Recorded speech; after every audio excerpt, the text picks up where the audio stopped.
The Summer Theater.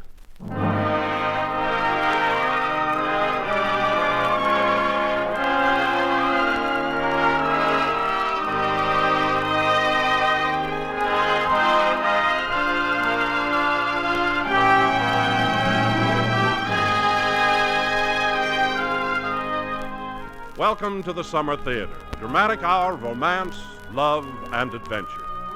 Tonight, we present Moliere's classic play, The Physician in Spite of Himself, starring Mr. Robert Young.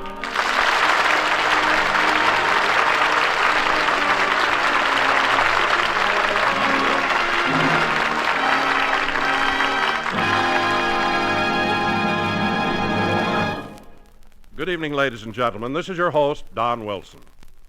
Tonight, we're presenting a farce comedy that was written, believe it or not, almost 300 years ago and has since played almost continuously to delighted audience throughout the entire world. But as it was written so long ago, the characters in it speak differently from the way we do. They say the same things we might say and certainly feel as we do, for none of that has changed, but they don't quite sound like us. For this reason, we have secured the services of a narrator for you, a man who will help tell the story and set the scenes. And now I'm going to ask him to take over as the Summer Theater brings you The Physician in Spite of Himself by the great French playwright Moliere. Our star is Mr. Robert Young.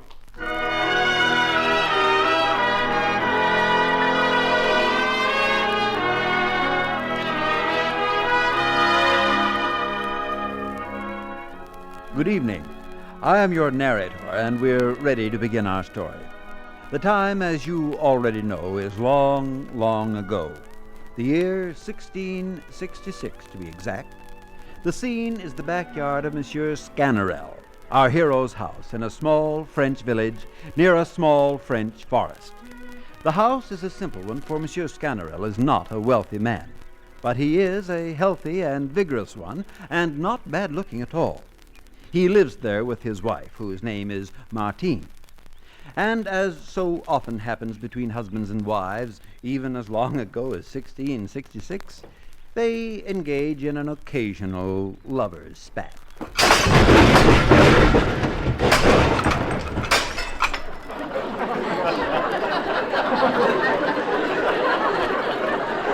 Well, Sganarelle and Martine seem so engaged right now.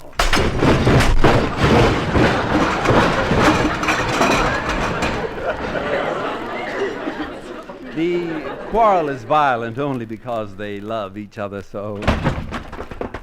Here comes Sganarelle now, bursting out the back door of his house, followed by his charming and understanding wife, Martine. Listen. No, I tell you that I will do nothing of the kind, and that it is for me to speak and be master. And I tell you that I will have you live as I like, and that I am not married to you to put up with your vagaries. Oh, what a nuisance it is to have a wife. And Aristotle is perfectly right in saying that a woman is worse than a demon. Look at Master Clever with his silly Aristotle. Yes, Master Clever. Find me another log binder who can argue upon things as I can, and who has served a famous position for 6 years, and who, when only a boy, knew his grammar by heart. Plague on the errant fool. Plague on the witch. Cursed be the hour and the day when I took it into my head to say yes. Cursed be the scoundrel of a notary that made me sign my own ruination. Oh, certainly it well becomes you to complain on that score. Ought you not rather to thank heaven every minute of the day that you have me for a wife? And did you deserve to marry a woman like me? It is true you do me too much honor.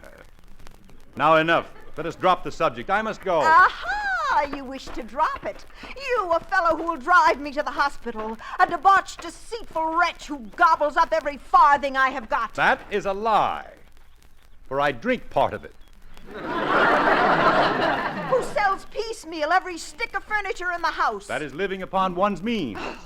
Who has taken the very bed from under me. You will get up earlier in the morning. In short, who does not leave me a stick in the whole house. There will be the less trouble in moving. And who from morning to night does nothing but gamble and drink. That is done in order not to get in the dumps.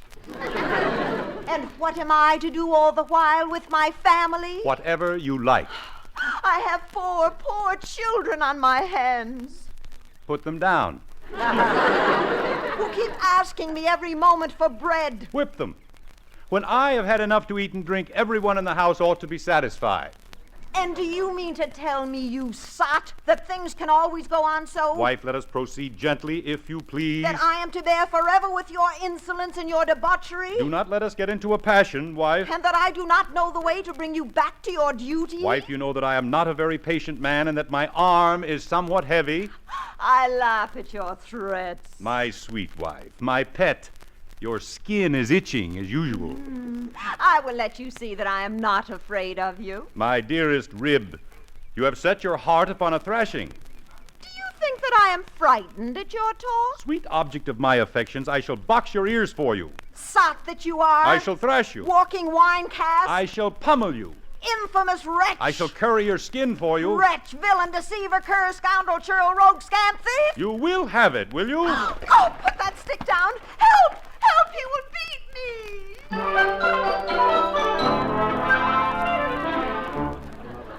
So now, ladies and gentlemen, it must be reported that Monsieur Sganarelle, our hero, holds a stout stick, and with every gesture indicates he is going to beat his poor, timid wife. Now, beating a wife was more in fashion in 1666 than it is today. But I am not here to argue the relative merits of our ways and theirs, only to tell you that right now a man is looking over the fence, watching Sganarelle waving the stick. The man is the next-door neighbor. His name is Monsieur Robert, and he is about to do something that many of our neighbors today would feel obliged to do: butt in. Hello, what is this? Good day, Monsieur Robert. What a disgraceful thing this is, Sganarelle. Plague take the scamp to beat his wife. What did you say, Robert? I said, plague take the scamp to beat his wife. Plague take him, you say. How dare you? You slapped me. And should I not? What are you interfering with? Were... Oh, just look at this jackanapes who wishes to hinder husbands from beating their wives. I apologize. Is it for you, Robert, to poke your nose into it? No. Mind your own business. I shall not say another word. It pleases me to be beaten. In that case, I consent with all my heart. It does not hurt you. That is true. You are an ass to interfere with what does not concern you. Neighbor Sganarelle. Yes? I ask your pardon with all my heart. Go on, thrash and beat your wife as much as you like. I shall help you if you wish. Put down that stick. Huh? I do not want your help. Exactly so. It is like your impertinence to meddle with other people's business. Now put down your stick. I shall. Good. Oh! Ah, stop! Stop!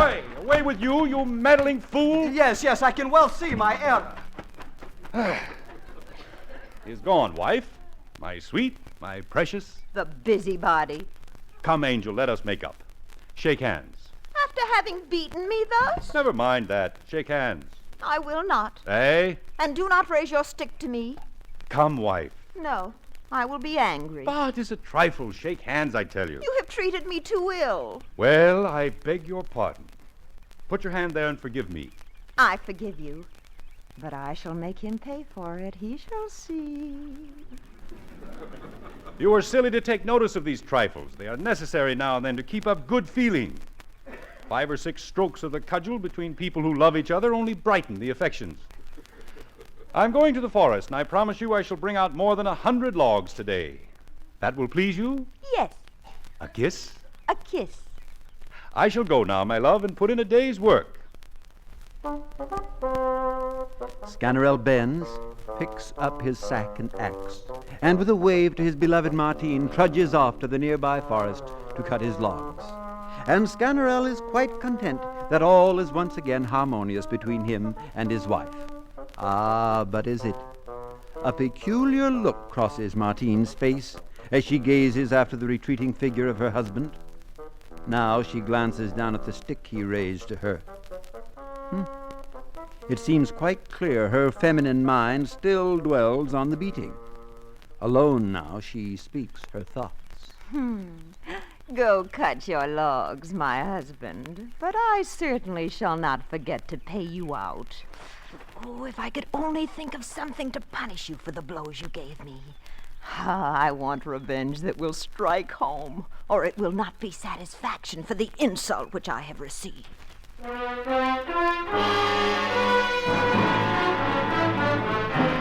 Revenge, of course. How like a wife in those primitive years of 1666. Now, two strangers approach, walking wearily up the street. They stop by the back fence, within a few yards of Martine, and slump down in the dirt to rest. These men are servants. Their names are Lucas and Valère, and one can see that they are troubled.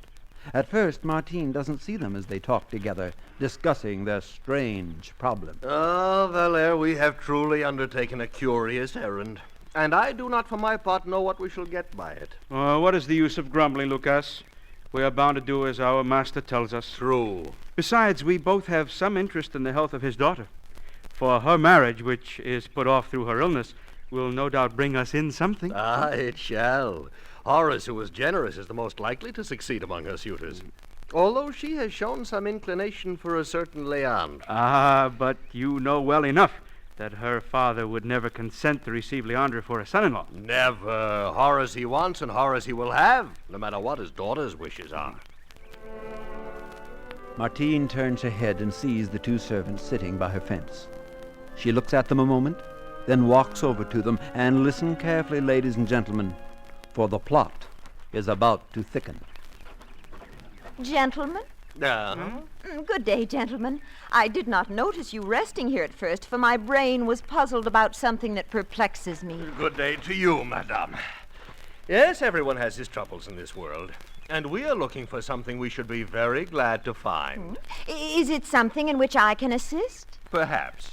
My name is Lucas. This is Valère. Madame? We are servants in the house of Gérard. He has sent us to find a clever man, some special physician, who can give relief to our master's daughter, seized with an illness which has deprived her of the use of her tongue. Her tongue? She cannot speak. Poor thing. Several physicians have already exhausted all their knowledge on her behalf. But sometimes one may find people with wonderful secrets and certain peculiar remedies, who very often succeed where others have failed. I see. That is the sort of man we are looking for. This is an inspiration from heaven to revenge myself upon my rascal. Gentlemen, you could not have come to anyone better. We have a man here, the most wonderful fellow in the world for desperate maladies. Then tell us, where can we meet him? Well, you will find him just now in the forest, where he is amusing himself in cutting wood. A doctor who cuts wood? He is a strange, eccentric, whimsical man whom you would never take to be what he really is. He goes about dressed in the most extraordinary fashion, pretends sometimes to be very ignorant, and keeps his knowledge to himself. Astounding. And dislikes nothing so much as using the marvelous talents which heaven has given him for the healing art. Madame, it is a wonderful thing that all these great men have always some slight grain of madness mixed with their learning. Oh, the madness of this man is greater than can be imagined. For sometimes he has to be beaten before he will admit his ability. No. Beaten, you say? Beaten, truly. So I warn you beforehand that he will never admit that he is a physician unless you each take a stick and compel him by dint of blows to concede at last what he will conceal at first. Unbelievable! It is thus that we act when we have need of him. Oh, but you will see that he works wonders. What is his name, madame? His name is Sganarelle. It is easy to recognize him. He wears a ruff and a yellow and a green coat. A yellow and a green coat? He is then a parrot doctor? Madame, is it true he is as clever as you say? Oh, as clever. He is a man who works miracles. About 6 months ago, a woman was given up as dead by all physicians.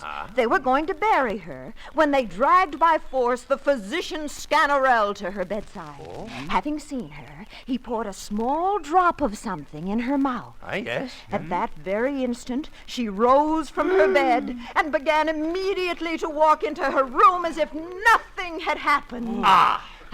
Now, not more than 3 weeks ago, a young child fell from the top of the belfry. No sooner than they took our man to it than he rubbed the whole body with a certain ointment which he alone knows how to prepare, and the child immediately rose and ran away to play. This man must have the universal cure-all. Who doubts it? Odds, Bobs, he's the very man we want. Come, Lucas, let us go quickly and fetch him. But do not fail to remember the warning I have given you. Leave it to us. If he wants nothing more than a thrashing, we will gain our point.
And so Sganarelle's adoring wife, Martine, has cleverly set her revenge in motion.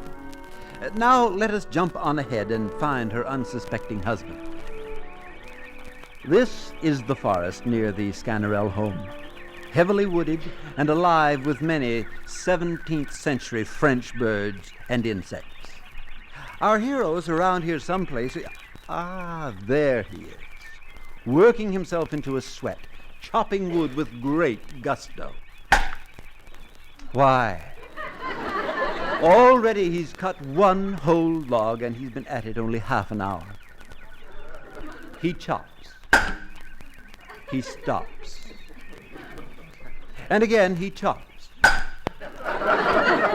Again he stops, sets down his axe, and rests. For a married man with a family to support must be careful not to work himself into exhaustion. Now Sganarelle puts his hand into his sack and takes something out. It looks suspiciously like a bottle. Zounds, I have done enough to deserve a drink. One must take all care not to let work give one the blues. Ah, you rogue. I love you. I love you, my pretty dear bottle.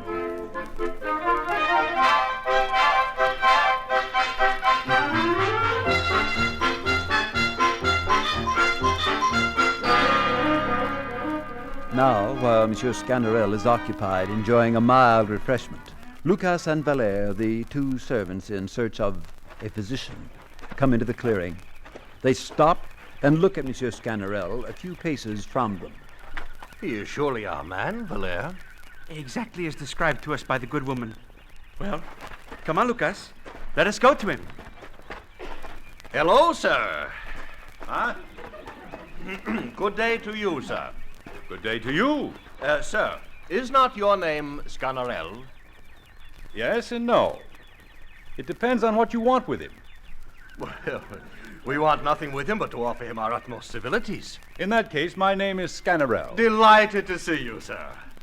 We have been recommended to you and come to implore your help. If it be anything, gentlemen, that belongs to my little trade, I am quite ready to oblige you. You must not think it strange, sir, that we have addressed ourselves to you. Clever people are always much sought after, and we have been informed of your capacity. It is true, gentlemen, that I am the best hand in the world at chopping logs. Oh, I spare sir. no pains and make them in the best fashion. But I charge 110 sous a hundred. Let us not speak about I logs. pledge my word that I could not sell them for less. You may find some elsewhere for less, but there be logs and logs. I pray you, sir, let us change the conversation. I take my oath that you shall not have them for less.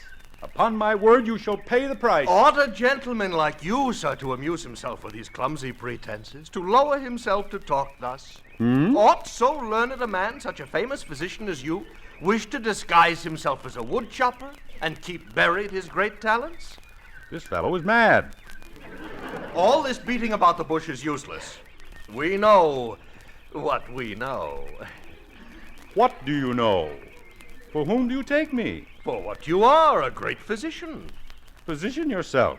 I am not one, and I have never been one. Lucas, the fit is on him. Fit? Sir, do not deny things any longer. And do not, if you please, make us have recourse to, unpleasant extremities. Sounds have recourse to whatever you like. I am not a physician, and I do not understand what you mean. Lucas, I perceive we shall have to apply the remedy. So it does seem.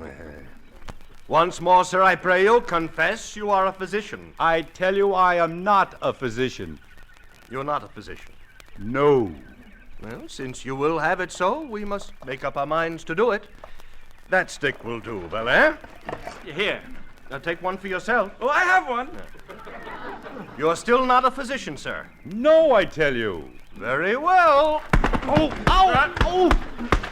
Hold, gentlemen. I will be anything you like. Ah! Now, why? Why did you make us take the trouble of giving you such a beating? What does it all mean, gentlemen? Is it a joke, or are you both out of your minds to wish to make me out a physician? What, you do not give in yet? You still deny being a physician? The devil take me if I am one. Are you not a physician? No, plague choke me. This time, Lucas, he prefers choking to thrashing. We must accommodate him. Hold. Yes, gentlemen, since you have it so, I am a physician. I am a physician. An apothecary into the bargain, if you like. Ah, that is better. I prefer saying yes to everything to being knocked about so. That is right, sir. I am delighted to see you so reasonable. It does our hearts good, sir, to hear you speak truthfully at last. Bless my soul, am I perhaps myself mistaken? Have I become a physician without being aware of it? Tell me, gentlemen, is it quite certain that I am a physician? Oh, yes, upon my word. Really and truly? The cleverest physician in the world. Ha ha! A physician who was cured I do not know how many complaints. The dickens I had. A woman thought dead was ready to be buried when you, with a drop of something, brought her to again. The deuce I did. A child fell from a belfry top, and you, with I do not know what ointment, made her immediately get up on her feet and run off to play. The devil I did. Now, in short, sir, you will be satisfied with us. You shall earn whatever you like if you allow us to take you where we intend. I shall earn whatever I like. Yes. In that case, I am a physician. There is no doubt of it. I had forgotten it, but I recollect it now. Well, what is the matter? Where am I to go? We will conduct you. The matter is to see a girl who has lost her speech. Indeed, I've not found it. I'd speak as though this is a physician I like, Lucas, for he is a comical fellow. Well, come along, gentlemen, so that I may get on to the task of performing more wondrous feats of healing of which I am justly famous. Oh, you first, sir. Thank you, my good man. And off through the forest go the three of them on their way to the home of Monsieur Gerant. Through the trees and foliage they walk, Monsieur Sganarelle striding with the dignity that befits a physician, and soon are lost from our sight. The end, Act 1.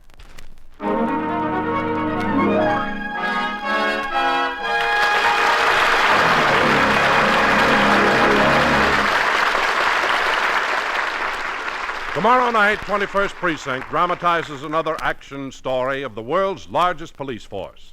Meet policemen as human beings. See them when they're in danger and also when they're out of harness, relaxing and being just plain guys.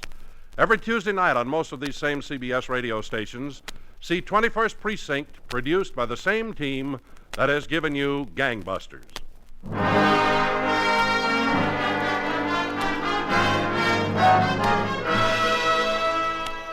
And now, Act 2 of The Physician in Spite of Himself, starring Mr. Robert Young.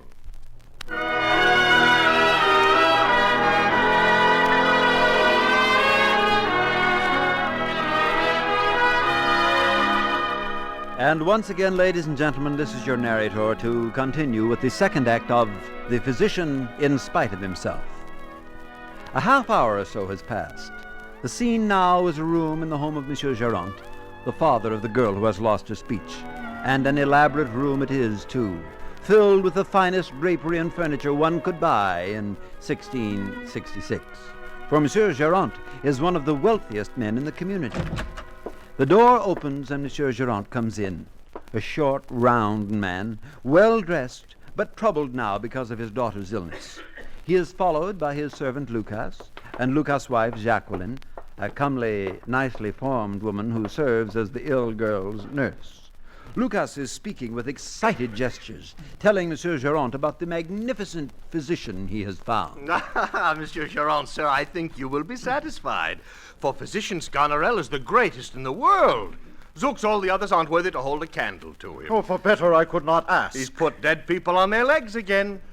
Dead people, you say? A physician of great reputation hereabouts. Though he is somewhat whimsical, as I have told you. At times his senses wander and he does not seem what he really is. One would have cause to say he has a screw loose somewhere. A screw loose? Yes. But in reality, he's quite scientific. Very often he says things quite beyond anyone's comprehension.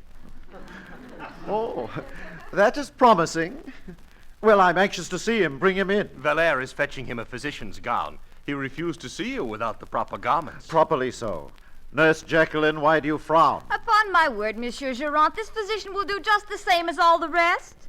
The best medicine to give your daughter would be a handsome, strapping husband for whom she could have some love. Hold your tongue, wife. It's not for you to poke your nose in here. I tell you that all these physicians do her no good.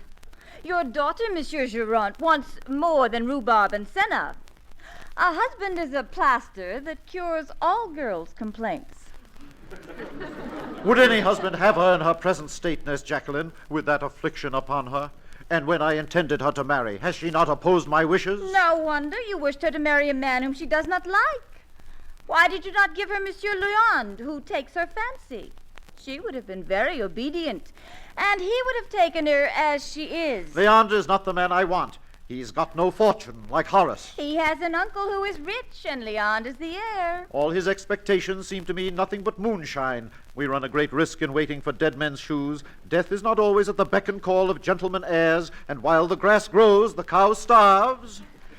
Well, I would sooner give my daughter a husband she likes than have all the riches in the country. Bless my soul, Nurse Jacqueline, how you chatter. Now hold your tongue, you... The physician, Sganarelle. The door opens wide, and Monsieur Sganarelle comes in, dressed somewhat differently than before. Gone is his vibrantly yellow and green coat. He wears instead a long, flowing, and sedate white gown of a physician. In his hand he holds a black pointed cap, a sign of scholarship. For a brief moment he surveys the room and the people before him. Then, and still with great dignity, he approaches Monsieur Gérant. Monsieur Gérant bows. Nurse Jacqueline curtsies. Sganarelle bows in return, and affecting his best bedside manner, speaks to Monsieur Gérant, a man he has not yet met. Sir, Hippocrates says that we should both put our hats on. And Sganarelle plops his hat on his head. Hippocrates says that? Yes. In which chapter, if you please? In his chapter on hats. Oh. Well, since Hippocrates says so, we must obey. Hand me my hat, Lucas. Thank you. Now, Doctor, having heard of the marvelous things... To whom are you speaking, Monsieur Sganarelle? To you, Doctor. But I am not a physician. You are not a physician? Indeed, I am not. Really? Really. Lucas, good man, hand me that stick. Thank you. Now. Ah! Oh! Oh! What are you doing? Why are you beating me? There. Now, you, sir, are a physician. I myself have never taken any other degree. Lucas, what a devil of a fellow you've brought me here. Did I not tell you he was a funny sort of a physician? It is his joking. Well, his joking does not suit me. Monsieur Sganarelle, I am Monsieur Gérant, father of the stricken girl. My pardon. Well, it's nothing. Now, to the matter at hand. My daughter, sir, is suffering from a strange complaint. I am delighted, Monsieur Gérant, that your daughter has need of my skill. And I wish with all my heart that you stood in the same need of it. I'm obliged to you for these kind feelings. Now, what is your daughter's name? Lucine. Lucine. Ah, what a pretty name. And who is this tall woman standing here? Monsieur. She's my daughter's nurse, Jacqueline. Deuce, that Jacqueline's a fine piece of household furniture. Ah, nurse. Charming nurse. All my nostrums, all my skill, all my cleverness is at your service. Thank you, monsieur. Then by your leave I embrace you, nurse, to show the depth of my sincerity. Monsieur Doctor. Oh, don't leave my wife alone, Monsieur Doctor. What, Lucas? Is she your wife? Yes. I did not know. Then I'm very glad of it, for the love of both of you. I congratulate her, Lucas, on having such a husband as you. Oh, thank you. And I congratulate you, Lucas, on having a wife so handsome, so discreet, and so well-shaped. Once again, I embrace her to show the depth of my sincerity. Enough, enough. Do not be so sincere. Yes, enough indeed. Enough indeed, physician. Let us tend to the real patient. One moment, Monsieur Chiron. Now that I'm here, I feel interested in your entire household.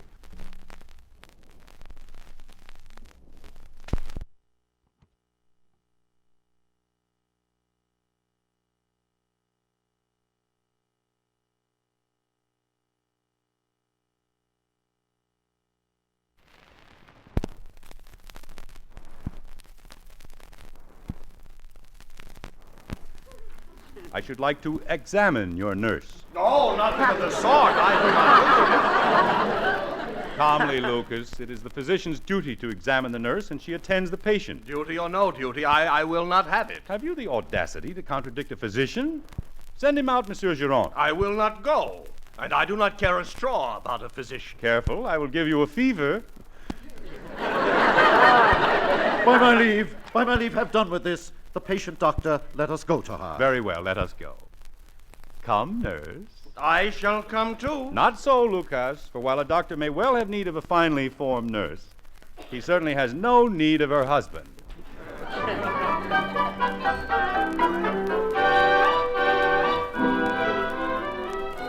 This now before us, ladies and gentlemen, is Lucinde's chamber, a large and pleasant place, done up as beautifully as a bedroom could be in the year 1666. The laces and silks are of the finest cloth, and the bed warming pan of the finest metal. Standing there by the window, gazing out at the afternoon sky, is a young and beautiful lady, Lucinde, of course, Giron's daughter. But while physically she is here, her mind is far away, thinking of things most pleasant to every young and beautiful lady, love, and the object of her love, a certain handsome fellow called Leandre. The door to the bedroom opens. Lucinde snaps out of her reverie, turns and sees the approach of her father, her nurse Jacqueline, and a stranger, who is, of course, our hero, Monsieur Sganarelle, the physician. Here is the patient, doctor. Ah, charming and delightful creature. My only daughter, sir. I would never get over it if she were to die. Do not let her do anything of the kind. She must not die without the prescription of the physician. A chair, nurse. Bring it here. Yes, sir. Now come, my dear Lucinde, and let the physician attend to you. This is not at all an unpleasant patient. And I'm of the opinion that she would not be at all amiss for a man in very good health. Oh, sir, you have made her laugh. So much the better. It is the best sign in the world when a physician makes a patient laugh.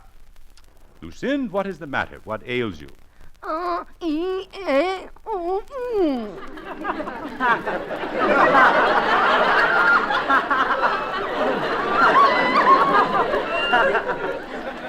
What do you say?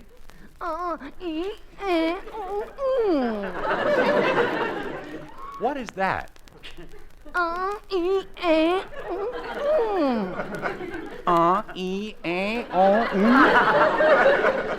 do not understand you, Lucinde. What sort of language do you call that? That is just where the complaint lies, sir. She has become dumb, without our having been able to discover the cause. This accident has obliged us to postpone her marriage to Monsieur Horace. And why so? Horace wishes to wait for her recovery to conclude the marriage. And who is this fool Horace that does not want his wife to be speechless? Would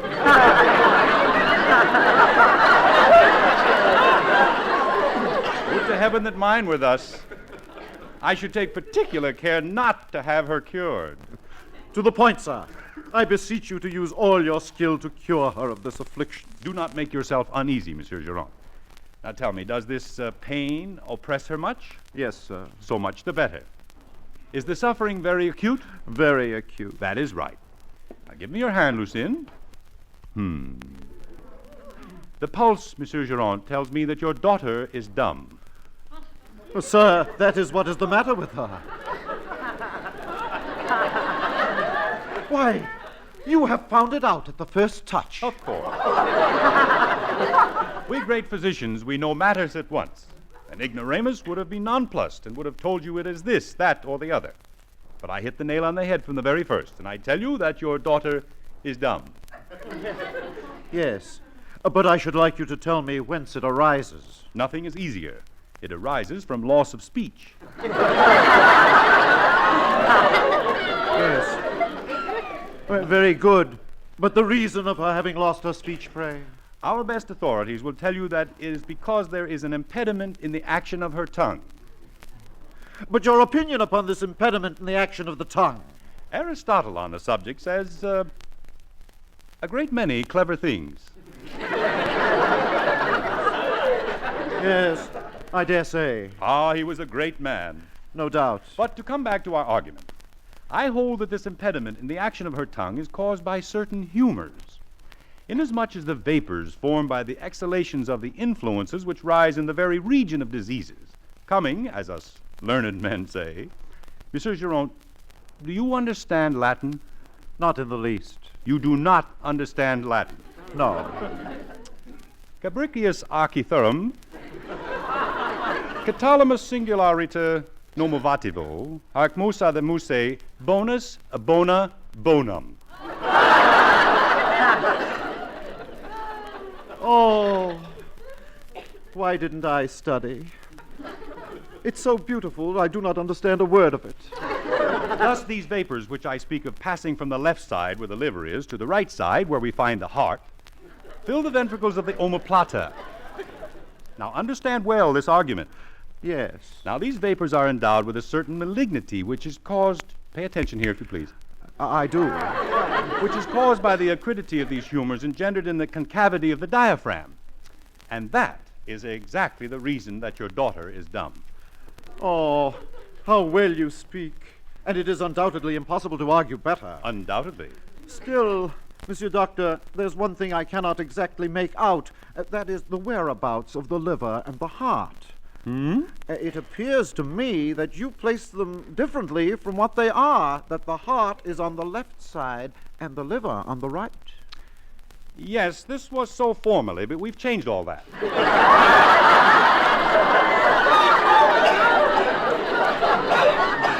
We nowadays practice the medical art on an entirely new system. Oh, I didn't know that. I pray you pardon my ignorance. There is no harm done. You are not obliged to be so clever as I. Certainly not. But what think you, sir, ought to be done for my daughter's complaint? My advice is to put her to bed again and make her, as a remedy, take plenty of bread soaked in wine. Why so, sir? Because there is in bread and wine mixed together a sympathetic virtue which produces speech.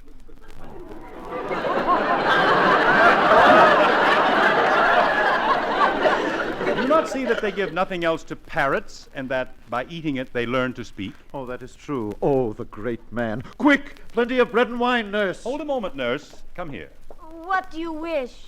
Monsieur Giron, I must give some medicine to your nurse. Come with me, nurse. Me, sir? I'm as well as can be. So much the worse, nurse. This excess of health is dangerous. I must administer to you a certain little something. Administer to her later, monsieur. Now go, Jacqueline. Go, fetch the bread and wine. Come with me, doctor. What are you going to do? What? Give you your fee, sir. I shall not accept it, sir. What? Not at all. Oh, come now. Here. No, you are jesting. Indeed, I am not. Take it. I do not practice for money's sake. Oh, I'm convinced of that. Are they of good weight? Oh, certainly. Now, take it. No, I am not a mercenary physician. Oh, I'm well aware of that. I'm not actuated by interest. I don't for a moment think so. Very well, then, I shall take it. Only to please you, for I have nothing for you but affection. Oh, thank you. I shall come back tonight, monsieur, to see how the patient is getting on. Good day.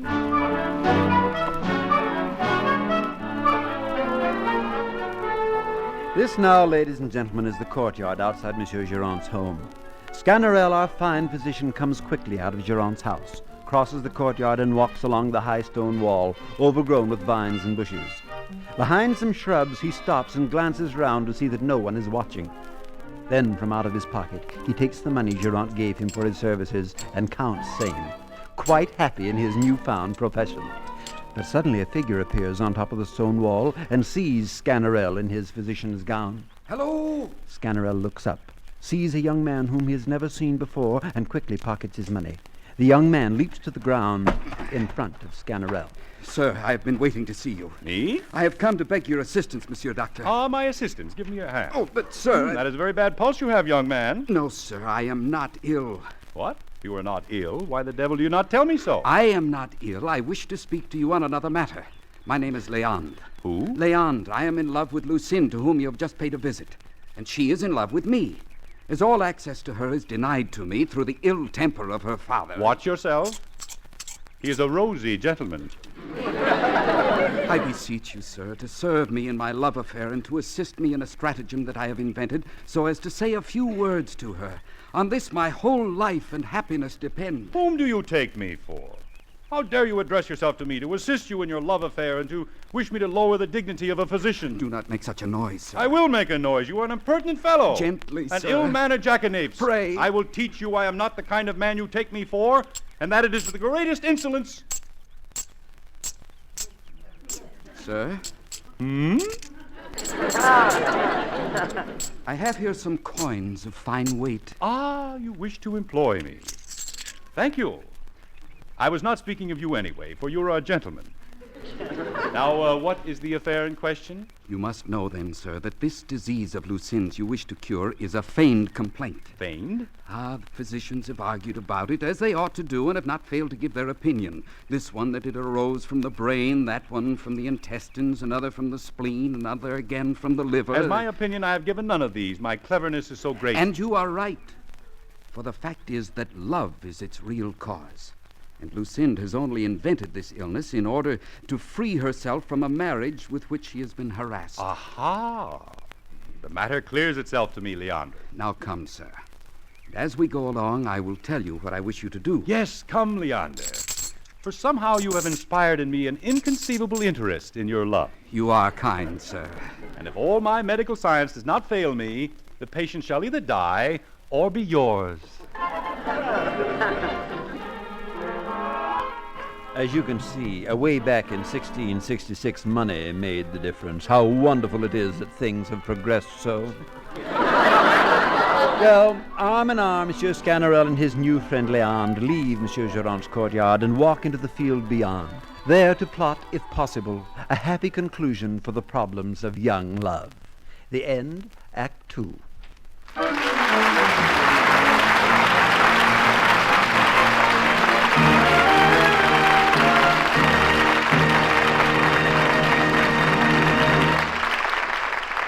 This Wednesday night, don't miss screen star Melvyn Douglas in Lost Weekend on your Playhouse on Broadway.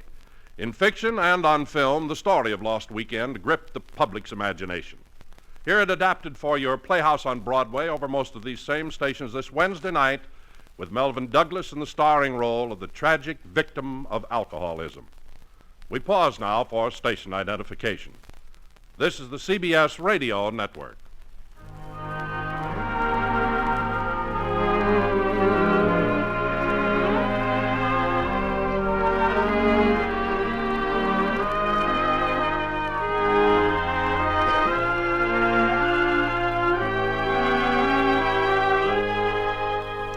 And now we return to the Summer Theater as the curtain rises on Act 3 of The Physician in Spite of Himself, starring Mr. Robert Young as Sganarelle.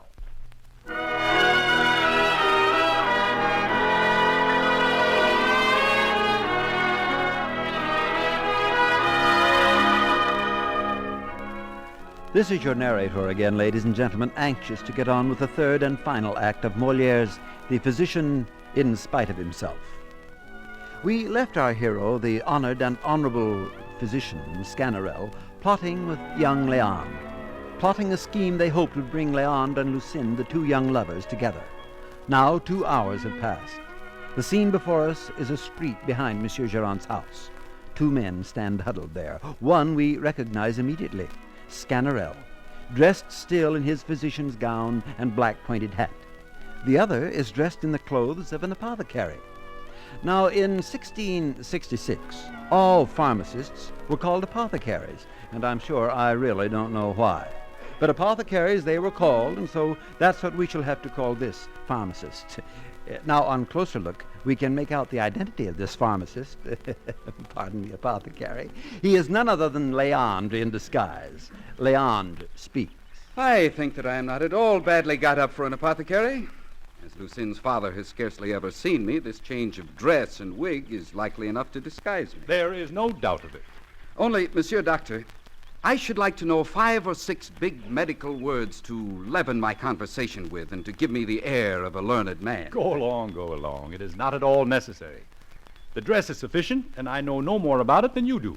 How's that? The devil take me if I understand anything about medicine. You are a gentleman, and I do not mind confiding in you as you have confided in me. What? Then you are not really... No, I tell you. They have made me a physician in the teeth of my protests. I do not know how the idea came to them, but when I saw that in spite of everything they would have me a physician, I made up my mind to be so. I see some wisdom there. Why, sir, I am now resolved to stick to the profession all my life.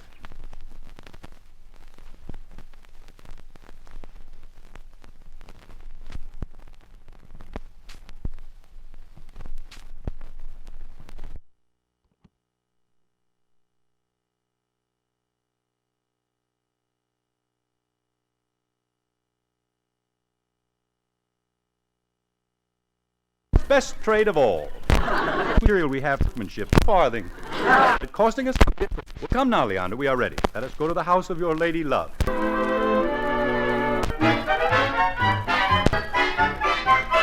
There's a room in Monsieur Géron's house, and earlier.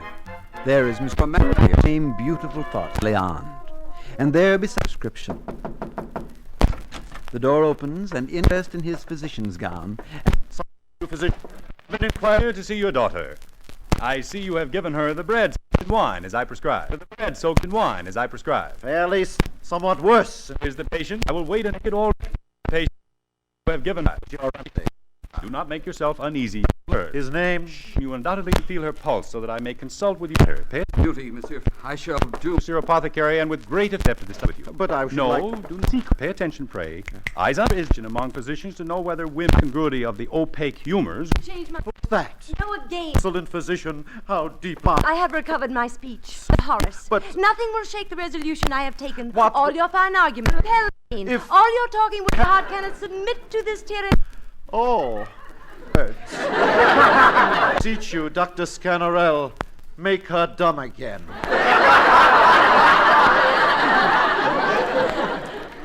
That is impossible. All death. I thank you. Lucinde, my daughter. No. All your reasoning will not have the slightest effect on me. You shall marry Horace this very evening. I would sooner marry death itself. Stop, for heaven's sake, stop. Monsieur Géron, let me doctor this matter. It is a disease that has got hold of your daughter, and I know the remedy to apply to it. Is it possible indeed, sir, that you can cure this disease of the mind also? Yes, let me manage it. I have remedies for everything, and our apothecary will serve us capitally for this cure. Monsieur Apothecary, a word with you, please. Yes, monsieur physician. You perceive, sir, that the passion Lucinde has for this certain Leander is altogether against the wishes of her father. Yes, that seems apparent. So there is no time to lose. The humors are very acrimonious. Exceptionally acrimonious. So it is necessary to find speedily a remedy for this complaint, which may get worse by delay. As for myself, I see but one. Now listen. Yes? A dose of purgative flight. Purgative flight. I shall make a note. Mixed as it should be with 2 drachms of matrimonium. Ah, yes, matrimonium, a highly scientific compound. She may make some difficulty about taking this remedy, but as you are a clever man in your profession, you must induce her to consent to it and make her swallow the best thing you can. I know my task, monsieur physician. Now go, Monsieur Apothecary. Take a little turn in the garden with the patient to prepare the humors while I converse with her father. Come, Mistress Lucinde. Above all, Monsieur Apothecary, lose not a moment. Apply the remedy quick. Apply the specific. I shall do the utmost to perform my duty. Mistress Lucinde? An excellent scientific fellow, Monsieur Geron. He will take good care of your daughter. But, sir, what drugs are these you mention?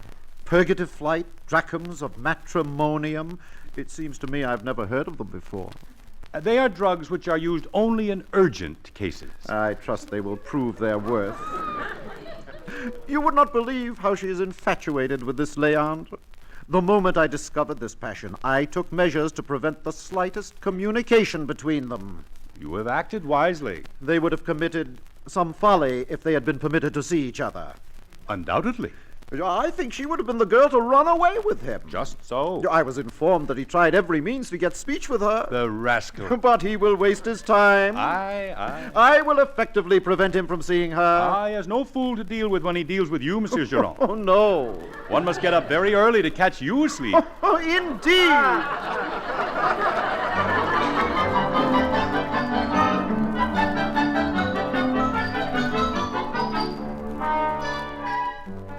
So Sganarelle slaps Monsieur Geraint on the back, with a little more force perhaps than necessary, and congratulates him on his obvious wisdom. Monsieur Geraint smiles, even laughs out loud, but with becoming modesty. And now suddenly the door flies open, and Monsieur Geraint's servant Lucas rushes into the room. Monsieur Geraint! Monsieur Geraint! His face white with worry, he approaches Geraint and Sganarelle. Ah, Monsieur Geraint. Well, what is it, Lucas? Oh, odds bob, sir, here is a pretty to-do. A pretty to-do? What? Oh, your daughter, sir. She's fled with her Leandre. What? It was Leandre who played the apothecary. And this was the physician who performed the nice operation. Well, what? To murder me in this manner? Quick, Lucas, fetch a magistrate. Yes, monsieur, immediate. Ah, villain, I will have you punished by the law. But you will be hanged. But do not stir a step, I tell you, for you are for the noose.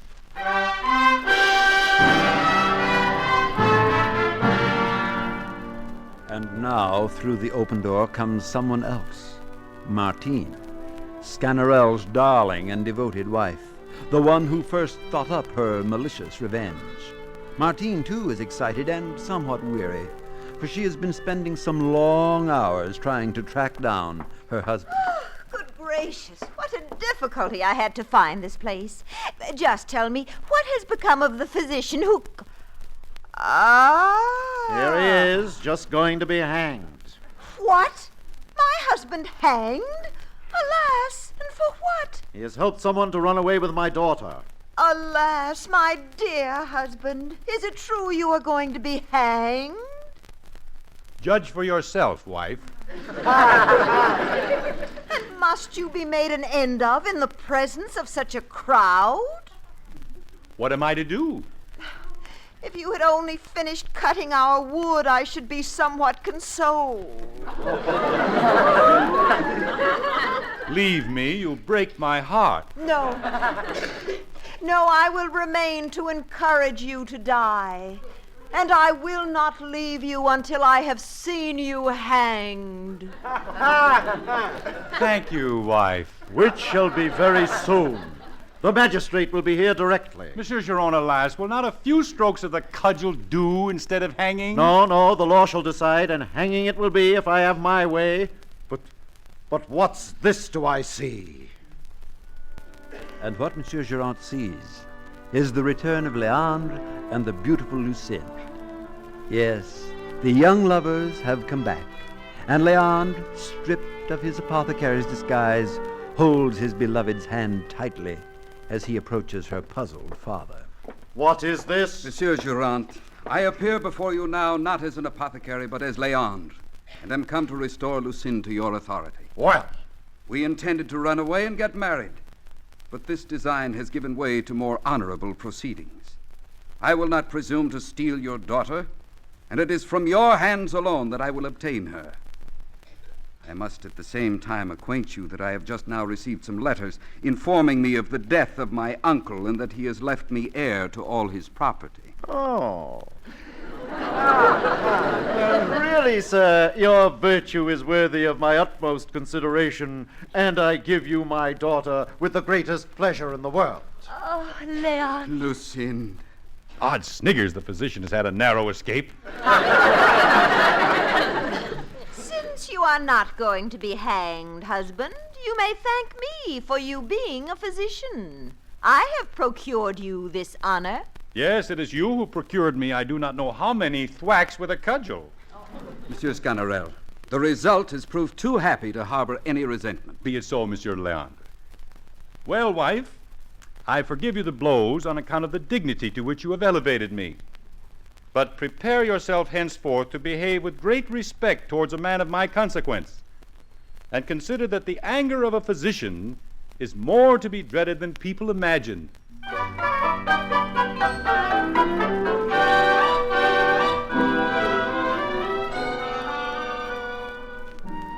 The players now turn to the audience and bow in unison, all very happy that the letters arrived in time to tell Leandre of his inheritance, and not a moment too soon either.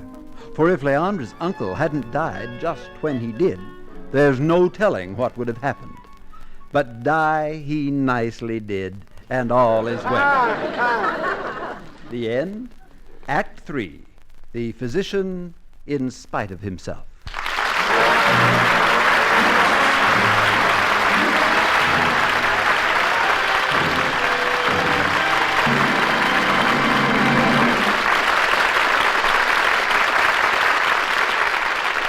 And now, once again, here is our star, Mr. Robert Young.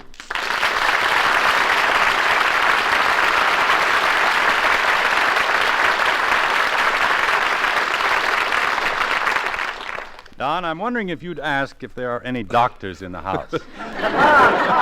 Well, doctors, wouldn't one be enough, Bob? You don't look very ill. Well, it's not for me, Don. I was just thinking perhaps we should point out that the physician in tonight's play was not intended to portray any present-day doctor. Oh, I don't know, Bob. Now, take my doctor, for instance. Don't say it, Don. He may be listening. But seriously, Moliere's purpose in this play and in other of his plays was really a high-minded one. Satire and comedy was his method of pointing out and criticizing dishonesty, malpractice, insincerity, and all the other evils of his time. In short, there was a method in his madness. Making fun of people was his way of being constructive and promoting the public good. Well, I'm sure our audience will understand that now, Bob, and thank you very much for being with us tonight. It was a pleasure. Good night, everybody.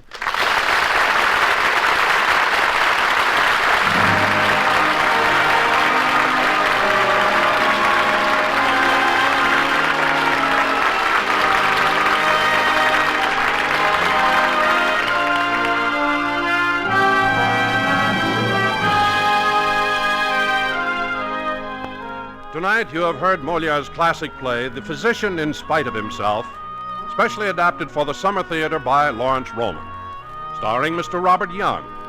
Featured in the cast were Doris Singleton as Lucinde, Edgar Barrier as Guérin, Shirley Mitchell as Martine, Vic Perrin as Leandre, with Eve McVeigh as Jacqueline, Lawrence Dobkin as Lucas, Jack Crucian as Valère, and Harry Bartell as Robert. Polly Bear was the narrator. Our producer-director is Norman MacDonald. Robert Young, star of Father Knows Best, appeared through the courtesy of the General Foods Corporation.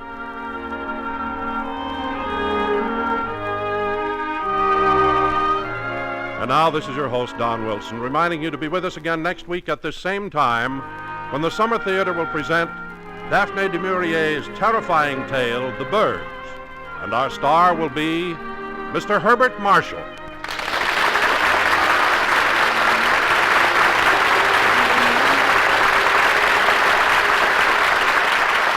This is the CBS Radio Network.